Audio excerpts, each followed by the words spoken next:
तो हमें दिखता था कि सड़कों पर जो गौ माता है उस टाइम सपा सरकार चल रही थी। सड़कों पर आए दिन गौ माता को कभी कोई जहर दे देता था और गौ तस्करी बहुत होती थी। और हमारे सनातन धर्म में गाय को विशेष महत्व दिया गया कि साक्षात भगवान देवी हमारे सामने गाय माता हैं।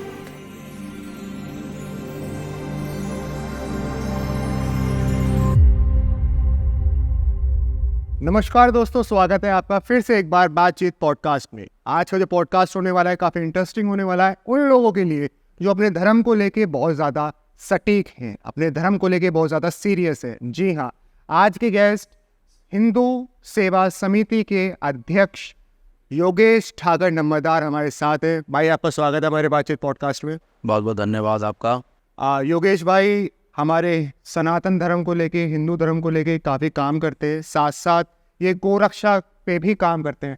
भाई, मेरा पहला सवाल ही आपसे ये होगा कि गोरक्षा जो हमारे देश में इतना इम्पोर्टेंट चीज़ है, इसके बारे में आपने कब सोचा कि मैं इसके लिए काम करूँगा?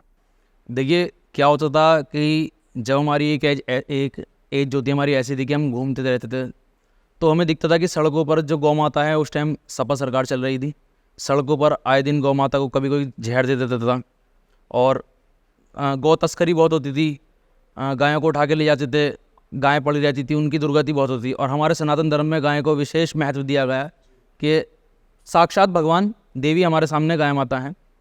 तो उसको देखते हुए हमने गायों का इलाज कराना शुरू करा कि हमें अगर कोई बीमार गाय मिली सड़क पर तो हमने उसका इलाज कराना शुरू करा।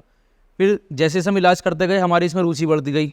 लोगों ने हमें शाबाशी दी कि भाई तुम बहुत अच्छा काम कर रहे हो, जिससे हमारा जो है उत्साह बढ़ा इस चीज़ को प्यार और सम्मान दोनों मिला। जी बिल्कुल, प्यार और सम्मान दोनों मिला और हमारा एक जोश बढ़ा कि हमें ये चीज़ और करनी है क्योंकि इसमें हमें प्यार और सम्मान दोनों मिल रहा है। फिर हमने क्या करा, जितने भी हमारे यार दोस्त हैं हमने अपनी एक टीम बनाई जिसका नाम हमने हिंदू युवा सेवा समिति रखा। उस समिति में हमने ग्रुप बनाकर सबको एक साथ बैठाकर सब चीज़ें समझाई कि किस तरीके से हम टीम वर्क करेंगे इस चीज़ को लेके। हमने अपने कुछ नंबर जारी करे और इस नंबर जारी करने के बाद हमें सूचना, जैसे किसी को आप हैं, कोई अनजान है और वो सड़क पर जा रहे हैं, उन्हें कोई गाय मिलती है बीमार या अगर मृत गाय भी मिलती है तो वो उन्हें सिर्फ हमारे नंबर पर सूचना देनी है। भाई, इंसान ये सोचता है कि हम इसकी मदद कैसे कर पाएँ, वो लेकिन कर नहीं पाता, समझ नहीं पाता कि मैं कैसे करूँ।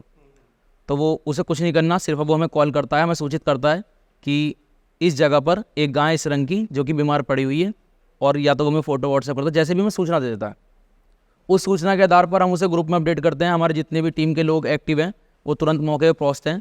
अगर गाय बीमार है सबसे पहले हम उसे साइड में ले जाकर एक सेफ जगह पर उसका इलाज शुरू करवाते हैं, और अगर कोई मृत गाय है तो उसका प्रॉपर अंतिम संस्कार करवाते हैं जिससे गाय की दुर्दशा नहीं होती और एक सदगति बिल्कुल गाय को हमारी प्राप्त होती। जी।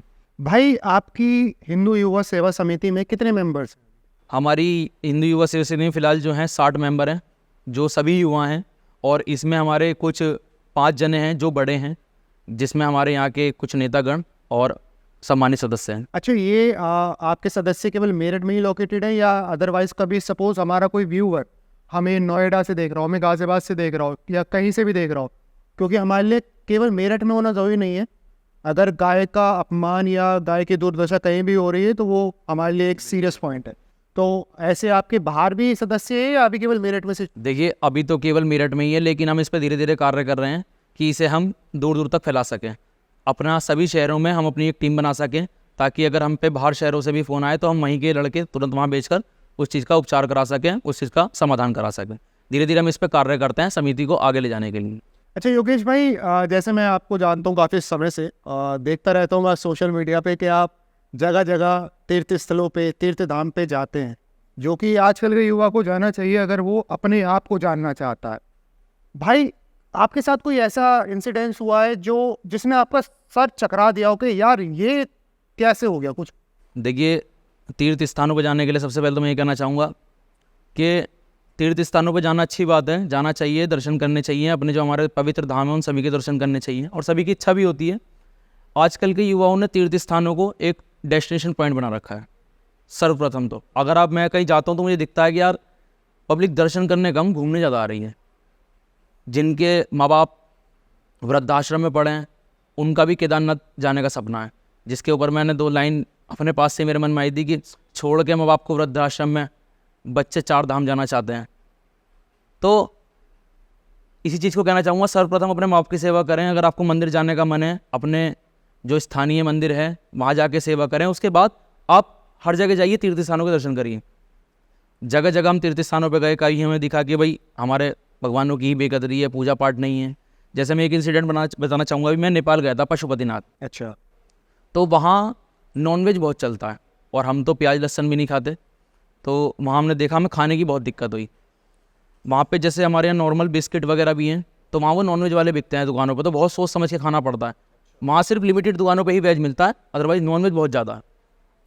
और क्या हुआ, वहाँ पे जब हम मंदिर गए, दर्शन करा, तो हमने देखा कि हमारे भारत देश से ज़्यादा जो हमारे धर्म को संजो कर रख रखा है, वो वहाँ नेपाल में पशुपतिनाथ में संजो कर रख रखा है। मंदिर के अंदर ना फ़ोन, ना ही कोई अपमानजनक या ऐसे वस्त्र, अमर्यादित वस्त्र नहीं, बिल्कुल मर्यादित वस्त्र में अंदर एंट्री है। तो ये देख के सब बहुत अच्छा लगा, बहुत खुशी हुई कि हमारे यहाँ भारत से ज़्यादा जो नेपाल में मंदिर है उसमें हमारे धर्म को बहुत सम्मान दे रखा है।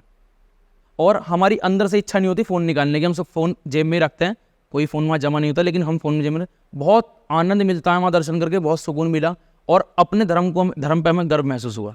बेसिकली मतलब आजकल का दौर वही है कि यूथ अगर केदारनाथ में जाता है तो रील्स बनाने के उद्देश्य से जा रहा है, वो दर्शन करने के उद्देश्य से बहुत कम लोग जा रहे हैं, घूमने के और रील्स बनाने के उद्देश्य से जा रहे हैं, या फिर नशा करने का भी एक बहुत बड़ा, आपने सही बात कही है कि जो पहाड़ों पे लोग जाते हैं, ये कुछ तो इसमें दर्शन वाले हैं, कुछ घूमने वाले हैं, कुछ शराब पीने वाले भी हैं, कुछ मांस खाने वाले भी हैं, कुछ ऐसे भी हैं जो जाते हैं तो मतलब लहसुन प्याज सिगरेट शराब अगर पीने वाले तो भी हाथ नहीं लगाते। क्यों? क्योंकि हम यात्रा पर जा रहे हैं।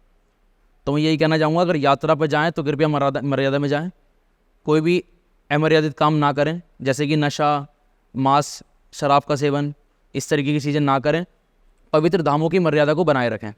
अच्छा योगेश भाई, रुद्राक्ष का हम सभी के जीवन में बहुत महत्व है, बचपन से सुनते आए हैं रुद्राक्ष, लेकिन बहुत कम लोगों को इसके सही महत्ता पता है, इसको सही तरीके से धारण करने का एक तरीका पता है। इसके बारे में आप क्या कहना चाहें? देखिए, रुद्राक्ष के बारे में मैं कहना चाहूँगा, आपने बहुत सही चीज़ पूछी है और ये पता भी होना चाहिए सभी लोगों को कि आजकल क्या हो रहा है कि हर बंदा, युवक जो है खासकर, रुद्राक्ष की माला पहन के घूम रहा है कि बाबा की भक्ति। लेकिन रुद्राक्ष हमारे धर्म में, हिंदू धर्म में, सनातन धर्म में बहुत ही एक पवित्र चीज़ है, जिसकी पवित्रता का ख्याल हमें रखना चाहिए। अगर हमें शौकियाना कोई माला पहननी है तो हम सोने की चैन पहने, चांदी की चैन पहने। मैं हाथ जोड़ के निवेदन करता हूँ, अगर आप केवल शौक के लिए पहन रहे हैं तो रुद्राक्ष ना पहने। अगर रुद्राक्ष पहन रहे हैं तो कृपया उसकी मर्यादा को बनाकर रखें। रुद्राक्ष इतनी पवित्र चीज़ है, अगर किसी का मन स्थिर नहीं रहता है या किसी का दिमाग स्थिर नहीं रहता, दिमाग परेशान रहता है, तो मैं कहता हूँ कि 1 साल रुद्राक्ष की माला धारण करें नियम अनुसार, जिसमें आपको जो भोजन का भोग भगवान को लगता है, सात्विक भोजन जिसे कहते हैं, आप 1 साल सात्विक रह के रुद्राक्ष धारण करिए। मैं 100% गारंटी देता हूँ कि आप 1 साल के अंदर देखेंगे कि डिप्रेशन या दिमाग का स्थिर होना, सारी परेशानियां दूर हो जाएंगी। आपका दिमाग बिल्कुल स्थिर हो जाएगा, मन को शांति मिलेगी और आप पहले से ज़्यादा बहुत ज़्यादा खुश रहने लगेंगे। आपकी समस्याओं का भी निवारण अपने आप होने लगेगा। रुद्राक्ष इतनी पवित्र चीज़ है। आजकल लोग क्या करते हैं कि रुद्राक्ष पहन रखा है, बाबा की भक्ति कर रहे हैं और उसी रुद्राक्ष की माला को पहनकर संभोग भी कर रहे हैं और उसी रुद्राक्ष की माला को पहनकर अंडे खा रहे हैं, शराब पी रहे हैं, जो कि बहुत ज़्यादा गलत है। मैं सभी से निवेदन करना चाहूँगा आपके चैनल के माध्यम से कि कृपया रुद्राक्ष की जो मर्यादा है उसे बनाए रखें, उसकी पवित्रता बनाए रखें। अगर आपको शौक में कुछ चीज़ पहननी है तो आप कोई और माला पहन सकते हैं, वरना आप कभी देखेंगे, जैसे मेरे साथ हुआ है, हम रुद्राक्ष की माला पहने रखते हैं और सुबह जैसे मंदिर जाते हैं सुबह शाम, तो मस्तक पे हमारे तिलक भी लगा रहता है। इसको देखकर हमें और ज़्यादा सम्मान मिलता है। बिल्कुल, जब सामने वाला हमें नॉर्मल जीन्स टी शर्ट में देखता है और बाल खड़े बड़े इन चीज़ों में देखता है, तो वो हमें अलग तरीके से ट्रीट करता है। लेकिन जब वो हमें इस तरीके से देखता है ना, तो हमें बहुत सम्मानित तरीके से बात करता है, जिससे हमें बहुत खुशी मिलती है। तो मैं सभी से निवेदन करना चाहूँगा कि जितनी आप अपने धर्म के साथ चलेंगे, आपको उतना ही सम्मान मिलेगा और उतना ही आप सही रास्ते पर चलेंगे।